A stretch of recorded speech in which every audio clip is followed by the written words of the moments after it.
আজকের এই ভিডিওতে বাংলাদেশের উপর একটি বড় আপডেট আপনাদের জন্য নিয়ে এসেছি এবং এই আপডেটটি শোনার পর বা দেখার পর বিভিন্ন দেশ বাংলাদেশের উপর হাসছে এবং জাস্ট কয়েকদিন আগেই আপনারা শুনেছিলেন বাংলাদেশ ভারতকে রীতিমতো থ্রেট করছে যে ভারতের বঙ্গ, বিহার, উড়িষ্যা যে সমস্ত আছে, কলকাতা, এই সমস্ত জায়গাকে খুব সহজেই তারা দখল করে নিতে পারে। কেউ বলছে 3 ঘন্টায় দখল করে নিতে পারে, আবার কেউ বলছে 4 ঘন্টায় নাকি দখল হয়ে যাবে, আবার কেউ বলছে শিলিগুড়ি করিডোর যে আমাদের চিকেন স্নেক আছে সেটাকে ভারত থেকে আলাদা করে দিতে পারে। বিভিন্ন রকমের পাগলদের মতো কথাবার্তা তারা শুরু করেছিল। ভারতকে রীতিমতো শাসানি দিতে কেউ পিছিয়ে থাকেনি, সেখানে প্রাক্তন সেনাকর্মীদের থেকে শুরু করে নেতা থেকে জনগণ সবাই ভারতের পিছনে লেগেছিল।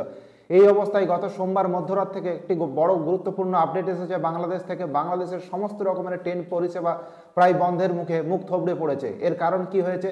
এর কারণ হলো যে বাংলাদেশের যে সমস্ত রেলে কর্মীরা আছে, ধরে রাখুন যে ভারতবর্ষে যে সমস্ত কর্মীরা আছে বা কাজ করেন, তো সেখানে দেখতে পাবেন প্রত্যেক বছর তাদের নির্দিষ্ট বেতন আছে এবং তার সাথে বেতনের সাথে আনুষঙ্গিক বিভিন্ন রকমের সুযোগ সুবিধা এবং তার সাথে সাথে প্রত্যেক বছর তাদের ইনক্রিমেন্ট আছে, অর্থাৎ তাদের বেতন প্রত্যেক বছর বৃদ্ধি পায়। বাংলাদেশে এখন কি অবস্থায় সেখানকার কর্মীরা কাজ করছে আপনারা বললেই সেখানে বুঝতে পারবেন।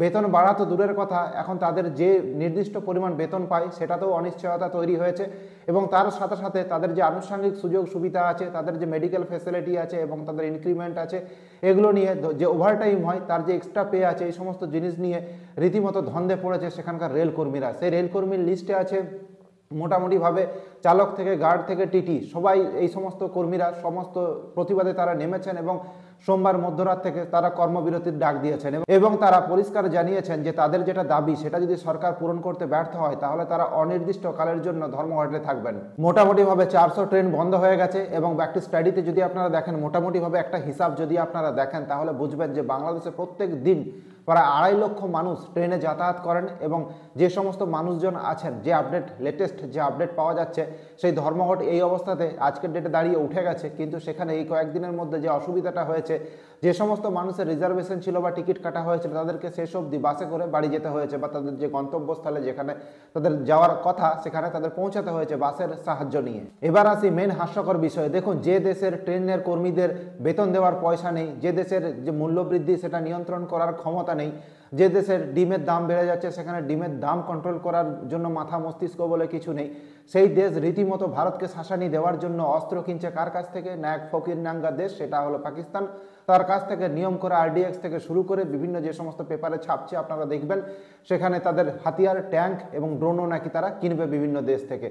অর্থাৎ তারা খাবারটা তাদের প্রায়োরিটি না, খাবার, শিক্ষা এবং যে সমাজে ভালো থাকা, ভালোভাবে বেঁচে থাকে, এগুলো বাংলাদেশের প্রায়োরিটির মধ্যেই নেই। তাদের কাছে একটাই জিনিস আছে যে ভারতকে তাদের যে কোনো উপায়ে জব্দ করতে হবে এবং সেই রাস্তাতে যাওয়ার জন্য তারা পাকিস্তানকে বন্ধু করেছে, তারা চীনকে বন্ধু করেছে এবং এই 3 ভাই মিলে ভারতের বিরুদ্ধে ষড়যন্ত্রে সামিল হচ্ছে। এবং এখন আপনারা দেখে থাকবেন যে সেখানকার জেলে, অর্থাৎ বাংলাদেশের জেলে যে সমস্ত জঙ্গিরা ভেতরে জেলে থাকতো তাদেরকে রীতিমতো এক এক করে মুক্তি দেওয়া হচ্ছে এবং কেন মুক্তি দেওয়া হচ্ছে সেই সমস্ত জিনিস আপনাদের কাছে খুবই জলের মতো পরিষ্কার আশা করছি।